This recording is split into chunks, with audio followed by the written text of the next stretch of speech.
So, hi guys! So for today, magre-review tayo ulit ng isang whiskey.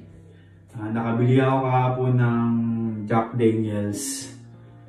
So ito siya. Double Mellowed Tennessee Whiskey. So just like the others, itatry natin siya tapos magbibigay ako ng feedback and reviews ko para sa alak na to. Mas ma-prepared ko talaga yung mga whiskey kaysa sa brandy, rum, beer, gin. Iba yung smoothness, tapos yung aftertaste, tapos yung smell. Nabili ko pala itong Gentleman Jack kay Boss Snyder. Ito siya, Snyder Liquor. Dito ako madalas bumibili ng alak. Mura siya magbenta. Ipopost ko na lang siya. Snyder Liquor. Ito yung number niya. I-post nyo na lang. Tara, buksan natin to.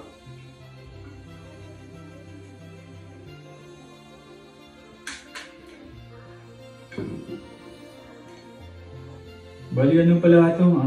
40% volume. Itong bottle na to is 750 ml.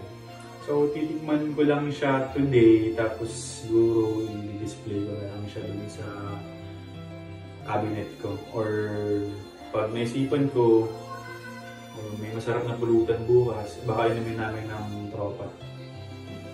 First time kong titikim ng Gentleman Jack. Matagal ko na itong gustong tikman.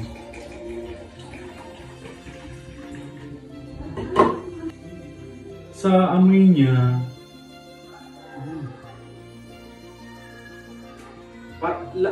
amoy din siya ng Jack Daniels na regular, yung Jack Daniels Black.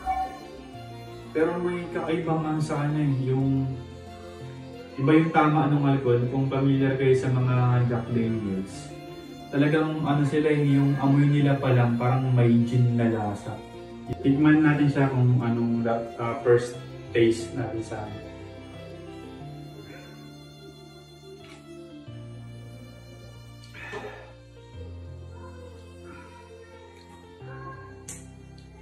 Lakas nung sa unang mo pa lang, unang lagok mo pa lang, ang lakas, grabe.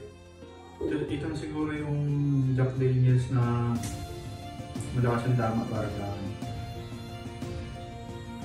Baka hindi ko maubos ito ngayon